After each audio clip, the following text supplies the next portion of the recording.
Hello and welcome to the channel and my recap of my Curse of Strahd campaign. It's been about 2 months since I made a video about this. Holidays messed us up a little bit. Also, this will technically be a 3-parter because will cover 3 sessions of the campaign. 2 of the sessions were very just much combat oriented. When we last left the group, they were just approaching the Wizards of Wine's vineyard. And that's a big old combat encounter. There were a lot of enemies in that encounter. In that dungeon, as you will. First, they get approached by 30 Needle Blights. And then in 3 rounds, a Druid and 24 more Twig Blights show up. And then a round after that, a Druid and 5 more Needle Blights show up. And then a round after that, a Druid and 2 Vine Blights show up. And there's also another Druid hold up in the winery that holds a Golthias staff, which is what is controlling all the Twig Blights and Needle Blights and whatever, making them active. So what they're supposed to do is see all these creatures, go like, holy crap, this isn't natural. We should probably find out who's controlling this and destroy them. They didn't do that. They saw all these things coming up, and they were just like, challenge accepted. And, yeah, they, through some sort of dumb luck and splitting the party and just more dumb luck, they did manage to survive the entire encounter and kill everything. The last Druid that was supposed to be lurking in the winery, hiding, controlling the thing, I changed from a Druid to one of the Brides of Strahd. I made it Anastasia Karolova, the middle Bride of Strahd. And she got very upset that they killed everything. They were supposed to, die like they were supposed to. And, despite them being at almost no hit points, they were like, you know what? We took all those Twig Blights and shit. We can definitely take a fucking vampire. So, they attack her, because of course they do. She managed to grapple one of the characters and bite him, which is always good. However, and that literally left him at like 2 hit points. And if he would have had taken 2 more points of damage during that fight, that encounter, his character would have just straight up died. No death saves, just died. So before I killed everybody, this is supposed to be a little haha. You did the quest, you met a bride, time to leave.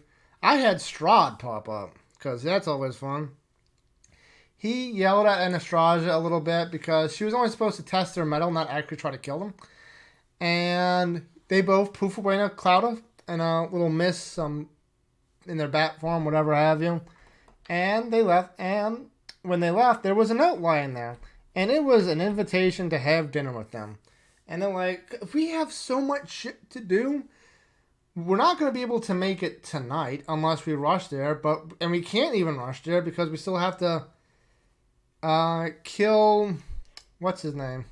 Isaac. Kill Isaac, Captain the Guard, so that the lady in Vallaki can overthrow the government. Like, we can't do that tonight.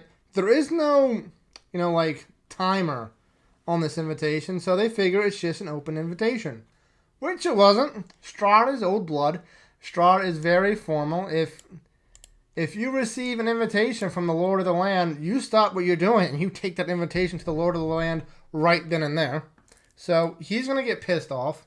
And that was basically, and they go back to Vallaki and lick up their wounds a little bit. And that was where that session ended.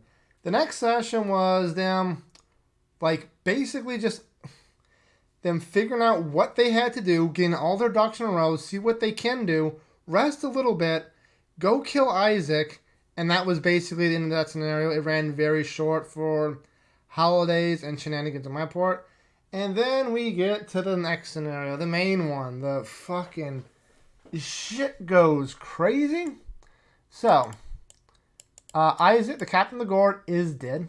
And then they go back to Fiona Watcher.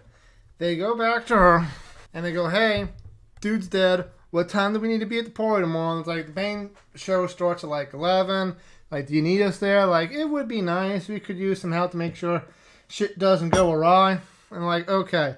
And then they go back. They go back to the end, take a long rest, what have you. So, then what happens is that was after the long rest. That was where that second session ended. And between then and then in the third session, I had a little talk with one of the characters, the dude who actually has played D&D a lot, Zero. He's been on the channel before. And I let him know, like, a little bit of what's been happening because I did not expect him to metagame. Spoiler alert, he metagame a little bit. Zero, if you're watching this, fuck you. And so then he realized what's about to happen in the scenario. So, after we go to session 3. They wake up, they start playing what they're going to do for the day.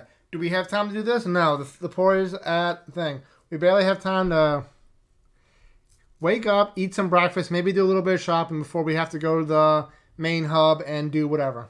To make sure Fiona doesn't get her butt kicked during the insurrection. So, they actually do that. And during this, they're planning on what they're going to do next after this encounter. Because they have the invitation to Strahd. They have a quest to go to Yester Hill to help get the stone that lets the winery produce its food. And they also still want to kill the hags. Because their two main damage dealers can't land. They finally figured out their two main damage dealers can't land a killing blow on a creature. So that's a little tough. So they want to do that. And one of the characters has it in his idea. Brad, the main Murderhobo, is like, maybe we could like negotiate with the hags, and maybe then they would kill the curse. Which that's not gonna happen. The hags know what the fuck these Murderhobos are. They are not giving them any sort of advantage whatsoever. But anyway, yeah, every NPC in Barovia, first thing they try to kill. A little old lady selling pastries in Barovia, let's kill her. Main quest killer, let's kill her. These evil hags who are turning children into pastries and selling them, maybe we should negotiate. Like, I don't understand these people in the fucking slice. Anyway, they're like, what do the hags like? Maybe we can negotiate something with them, like a magic item or something. And then they asked me to DM, hey, do you know what the hags, would we know what hags like? And I'm like, hey, do a history check because you were actually told this. And then they were like, yes, we know. They like children. We're gonna kidnap a child and give it to them in exchange for those curses to be removed. And I'm like, this is not what I thought this session was gonna go. Anyway, so the party makes a plan and they're gonna split up. The two people, Zero and his brother who's playing the priest, are gonna go to Fiona's house, make sure everything's okay, yada yada.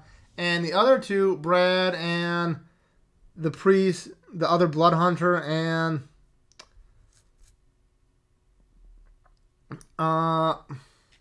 Zero's brother's girlfriend, are going to go look for children to kidnap. I don't understand either. So, we're going to start with Zero and his brother first. They go to Fiona. They just basically double check everything because I told him, like, yeah, she's actually in league with Strahd and she wants to overthrow the government and yada yada. And he's like, I'm doing an inside check. And I'm like, you son of a bitch. He's like, I don't know what you're talking about. Yes, you do. And wouldn't you know it? She passed. He failed all the inside checks, so he's still exactly. I didn't even fudge any dice. And so he still has no idea that in character that she's with Strahd, and they are prepping to meet with her at about 11 o'clock when the main festival is going to start to get underway. And then we went to the Murderhobos. They figured out, where can we find a child? I mean, it's a festival, there are children around, but they're kind of like with their families. And there's a lot of people and guards here. Where is there a place where there aren't that many guards, but a lot of children? I know! There's a Vistani camp! where they had a missing child. Surely that's the best way we can do. And it's like, oh, this is not going to end well because they are splitting the party and there's like 30 people with like the bandit stat line in that camp. So that's not going to end well. And this is their plan. The girl is going to go into camp and be like asking around for magic items because they still have that in the back burner. Like maybe we give the hags a magic item and then they'll get rid of the curse. While Brad sneaks around to the... Well, actually first I completely forgot something, which was freaking hilarious. First they go to... No, it wasn't first. And then Brad goes around the tents and shit and sneaks around. He actually passed all his stealth checks. No one sees him. And then he sets one of the wagons on fire to make a distraction. And then he tries to sneak into the camp then, but it's like, dude, like you set a fire. Everyone is now focused on your little position. It is going to be very hard to sneak into the camp through your area and even just sneak around because it's in the middle of an open field, basically. Like, okay, make your stealth check. And he failed. So then the entire camp was... Then he's like, hey... Then he tried to bluff his way. It's like, dude, you are not a bard. But he tried, and he failed. So everybody starts to go up in arms about that.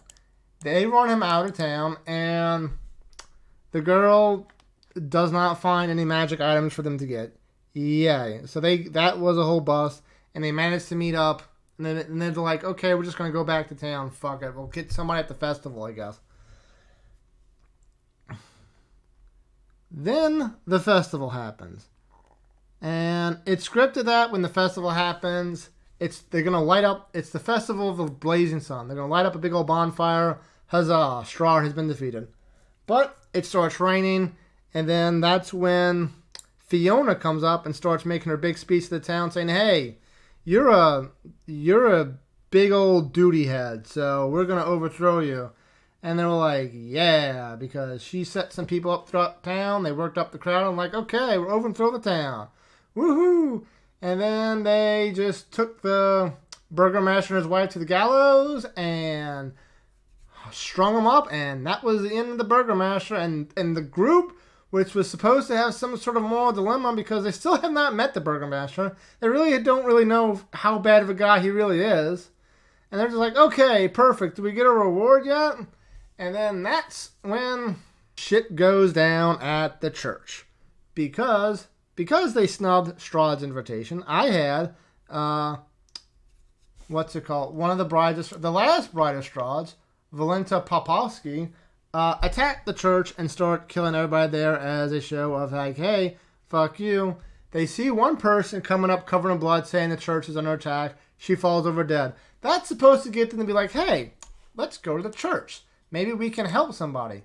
However, one person, Zero, the guy who's played D&D a lot, he's like, fuck that. We were promised our pick of the armory in the city, so I'm going there. Brad, the Murderhobo, is like, I need to find a child. And that left the other two by themselves, which they weren't even going to go. And I was like, dude, specifically to Zero's brother, I'm like, dude, you're a priest, you're a cleric, you're a good person. The church is under attack. You should probably go over and help them. And he's like, but dude, my character really doesn't care about that. Unless like children are directly involved, like the church is the orphanage. It's like, oh fuck. Okay, yeah, I'm gonna go. And him and his girlfriend go off. So the party's completely split now. And what Brad is doing is he's going to a shop. He's trying to find a potion of sleep, which there is no potion of sleep in D&D, but there was one on D&D Beyond. So I'm like, yeah, sure, they have it. And he's like, how much does it cost? And I'm like, first of all, what exactly do you want it for? And I'm saying that as a DM, just to like get a flavor of what he's using it for. He says, without skipping a beat, oh, I'm just having trouble sleeping. Everybody laughs because And I'm like, no, dude, I'm the DM, not the shopkeeper. It's like, oh, everybody laughs. It's like that. You should give him inspiration. He's really in character. I'm like, yeah, he gets an inspiration. So we give him a potion of sleep, which it will knock somebody out for like 2 minutes. Because whatever.